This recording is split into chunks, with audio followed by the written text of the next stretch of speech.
ಈಶ್ವರ ಮಾಡೋದೆಲ್ಲ ಅವಾಂತರ. ನಾಗವಲ್ಲಿ ಅವರು ಮತ್ತೆ ಪಾರ್ವತಿ ಅವರು ಬಂದು ನಮಗ್ ಧೈರ್ಯ ಹೇಳೋಗಿದ್ದಾರೆ. ನೀವೇನು ಯೋಚನೆ ಮಾಡಬೇಡಿ. ಹಾಳಾದ ರೌಡಿಗಳಲ್ಲ, ಈ ಜಾಗದ ಮಾಲೀಕರು. ಯಾರ್ರಿ ನೀವು? ಸುಶೀಲಮ್ಮನ್ ಕೇಳ್ರಿ, ಯಾರು ಅಂತ ಹೇಳ್ತಾರೆ. ಸೈಟ್ ಖಾಲಿ ಇದೆ ಅನ್ಬಿಟ್ಟು ಗುಡಿಸ್ಲಾಕೊಂಡು ವ್ಯವಹಾರ ಶುರು ಮಾಡ್ಬಿಟ್ರೆ ನಾವು ಸುಮ್ಮನೆ ಇರ್ತೀವಿ ಅಂತ ತಿಳ್ಕೊಂಡಿದ್ರ? ಇಲ್ಲ, ದಬ್ಬಾಳಿಕೆ ಮಾಡೋಗಿಲ್ಲ ನೀವು. ನೋಡಿ, ಯಾರ್ದ ಜಾಗನ ಇದು ನನ್ ಜಾಗ ಅಂದ್ರೆ ಪಬ್ಲಿಕ್ ಸಹಿಸಲ್ಲ. ಪಬ್ಲಿಕ್ ಯಾಕ್ರಿ ಬರ್ತಾರೆ? ಪ್ರೈವೇಟ್ ಪ್ರಾಪರ್ಟಿ ಇದು. ನಾನು ಹೇಳ್ತಾ ಇರೋದು ಅದೇ, ಇದು ಪ್ರೈವೇಟ್ ಪ್ರಾಪರ್ಟಿ. ಸುಶೀಲಮ್ಮ ಅವ್ರಿಗೆ ಸೇರ್ಬೇಕಾದ ಜಾಗ. ಈ ಚಿದಂಬರ ಶೆಟ್ಟಿ ಯಾವತ್ತು ಅನ್ಯಾಯ ದಾರಿಲಿ ಹೋಗೋದಿಲ್ಲ. ಇದಕ್ಕೆಲ್ಲ ದಾಖಲೆ ಇದೆ. ಕೊಡೋ ನೋಡ್ರಿ. ಏನ ಕೋಟ ಕಾಮಣ್ಣನ? ಅಲ್ಲಪ್ಪ, ಸಾಚ ಸುಬ್ಬಣ್ಣ. ಅಂದ್ರೆ ಈ ಅಮ್ಮನ ಸುಳ್ಳು ಹೇಳ್ಬಿಟ್ಲ? ಇಲ್ಲ ಕಣ, ದಬ್ಬಾಳಿಕೆ ಮಾಡೋ ಬರ್ಸ್ಕೊಂಡಿದ್ದಾನೆ. ಏನೋ ನೋಡ್ತಾ ಇದ್ಯಾ? ಹೋಗಿ ಎಳದಾಗ ಗುಡಿಸಲ್ಲ. ತಗೊಂಡೋಗ್ರಿ ನಿಮ್ ಸಂಪತ್ತು. ಯಾರಿಗ್ ಬೇಕು ನಿಮ್ ಆಸ್ತಿ? ಅಲ್ಬೇಡಿ ಅಮ್ಮ, ಸುಮ್ನೆ ರೀ. ಬೀದಿಗೆ ಬಿದ್ವಲ್ಲ ಸರ್, ಮುಂದೆ ನಮ್ ಗತಿ ಏನು? ಈ ಜಾಗ ನಮ್ದೇ ಅಪ್ಪ. ನಮ್ಮೇಲೆ ದಬ್ಬಾಳಿಕೆ ಮಾಡ್ತಾ ಇದ್ದಾನೆ. ಅಮ್ಮ, ತಲೆ ಕೆಡ್ಸ್ಕೊಂಬೇಡಿ. ನಮ್ಮ ಮನೆಗೆ ಹೋಗೋಣ, ಆಮೇಲೆ ಏನ್ ಮಾಡೋದು ಅಂತ ಯೋಚನೆ ಮಾಡೋಣ. ಲೇ ಪರಮ, ಆ ಶೆಟ್ಟಿಗೆ ಮಾಲಿನ್ಯನು ಹೆಂಗು ಜೊತೆ ಅಫೇರ್ ಇತ್ತಂತೆ. ಅಂದ್ರೆ ಮಾಡ್ಕೊಂಡಿದ್ನ?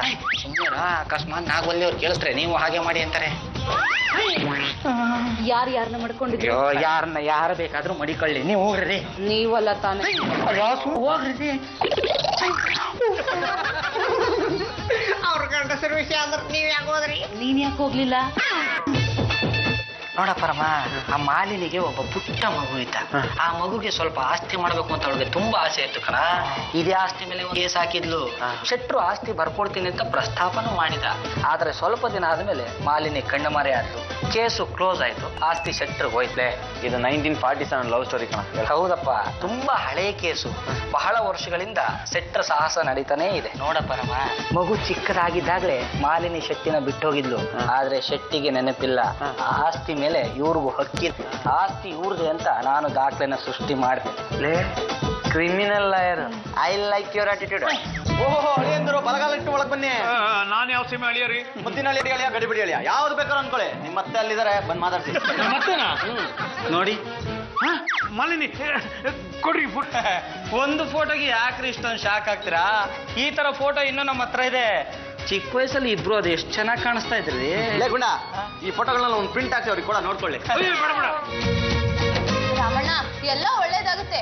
ತಾಯಿಗಷ್ಟೇ ನಮಸ್ಕಾರ ಮಾಡಿದ್ರೆ ಸಾಲದು. ನಿಮ್ ತಂದೆ ಬಂದಿದ್ದಾರೆ, ಅವ್ರಿಗೂ ಹೋಗಿ ನಮಸ್ಕಾರ ಮಾಡು.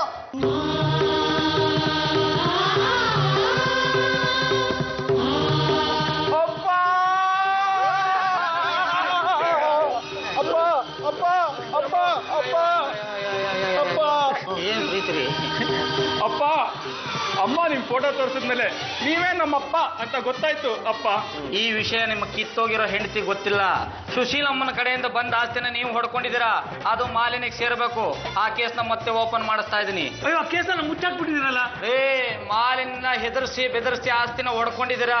ಕೇಸ್ನ ಮತ್ತೆ ಓಪನ್ ಮಾಡಿಸ್ತಾ ಇದೀನಿ. ಅದೇ ಸರ್, ಕಾನೂನಲ್ಲಿ ಎಲ್ಲ ಸಾಧ್ಯ ಆಗುತ್ತೆ ರೀ. ಲಕ್ಷ್ಮಿ ನನ್ನ ಹೆಂಡತಿ ನೋಡಿ, ಅವಳಿಗೋಸ್ಕರ ಆ ಸೈಟ್ ಅಲ್ಲಿ ದೊಡ್ಡ ಬಂಗ್ಲೆ ಕಟ್ಟಿಸ್ಬೇಕು ಅಂತ ಇದೀನಿ. ಪ್ಲಾನ್ ಕೂಡ ಸೈನ್ ಆಗಿದೆ. ಬೇಕಾದ್ರೆ ಈ 3ನೇ ಕ್ರಾಸ್ ಅಲ್ಲಿರೋ ಒಂದು 30-40 ಸೈಟ್ ಅಲ್ಲಿ ಒಂದು ಮನೆ ಕಟ್ಟಿಸ್ತಾ ಇದೀನಿ. ಈ ವಿಷಯ ನಿಮ್ಮ ಕಿತ್ತೋಗಿರೋ ಹೆಂಡತಿ ಗೊತ್ತಿಲ್ಲ ಅನ್ಸುತ್ತಲ್ವಾ? ಗೊತ್ತು, ಅದನ್ನ ಮಾಡ್ಕೊಂಡು ಅಂತ ಹೇಳ್ಬಿಡ್ತೀನಿ.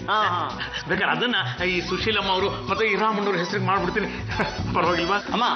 ದೊಡ್ಡ ಸೈಟ್ ಬಾ, ಚಿಕ್ಕ ಮನೆ ಆಗ್ಬೋದಾ? ಆಗ್ಬೋದಪ್ಪ. ಎಲ್ಲ ಒಂದ್ ಕಡೆ ಲಾಭ, ಎಲ್ಲ ಒಂದ್ ಕಡೆ ನಷ್ಟ.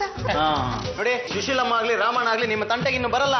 ನಿಮ್ಮ ಮಗ ಮತ್ತೆ ನಿಮ್ಮ ಸೊಸೆ ಹೊಸ ಮನೆಗೆ ಹೋಗಿ ಹೊಸ ಜೀವನ ಶುರು ಮಾಡ್ಲಿ. ಏನಂತೀರಾ? ಅಕ್ಕ, ಕಾರಿಗೆ ರೋಜಾ ಉಳಿಸಿದ್ರಲ್ಲ, ಆಯ್ತು ಪೂಜೆ ಮಾಡಿದ್ರೇನೆ? ಆಯ್ ಪೂಜೆ ಅಲ್ಲ ಕಣೋ, ಅವ್ರ ತಾಯಿ ನಮ್ಮ ಮನೆ ಬಿಟ್ಟು ಅವ್ರಿಬ್ರು ಹನಿಮೂನಿಗೆ ಹೋದ್ರು. ನೋಡ್ರಪ್ಪ, ನೀವು ಹೇಳಿದಾಗೆ ಮದುವೆನ ಮಾಡಿ ಮುಗಿಸಿದೀನಿ. ಇನ್ನಾದ್ರೂ ನನಗೆ ಬಿಡುಗಡೆ ಕೊಡಿ. ಆಯ್ತು, ಹೋಗಿ ಬನ್ನಿ ಶೆಟ್ರೆ. ಮಾಲಿನಿ, ನೀನು ಇಲ್ಲಿ? ನೀವ್ ಇಲ್ಲಿ ಇದ್ದೀರಾ ಅಂತ ಗೊತ್ತಾಯ್ತು, ಅದಕ್ಕೆ ಬಂದೆ. ಈಗ ತಾನೇ ನಿನ್ ಮಗನ ಮದುವೆ ಮಾಡಿ ಮುಗಿಸ್ದೆ. ಇವರು ನೀನ್ ಸತ್ತೋಗಿದೆ ಅಂದ್ರು. ಸಾಯಿಸ್ತೀರಾ? ನನ್ ಮಗ ನನ್ ಮನೇಲೆ ನನ್ ಜೊತೆಲಿ ಇದ್ದಾನೆ. ಇನ್ನು ಅವನು ಮದುವೆ ಆಗಿಲ್ಲ. ನನ್ಗೂ ನನ್ ಮಗನ್ಗೂ ಒಂದ್ ನೆಲೆ ಕಾಣಿಸ್ತಿಲ್ಲ ಅಂದ್ರೆ ಲಾಯರ್ ನೋಟಿಸ್ಕೊಂಡು ನಿಮ್ಮನ್ನ ಜೈಲಿಗೆ ಹಾಕಿಸ್ಬಿಡ್ತೀನಿ.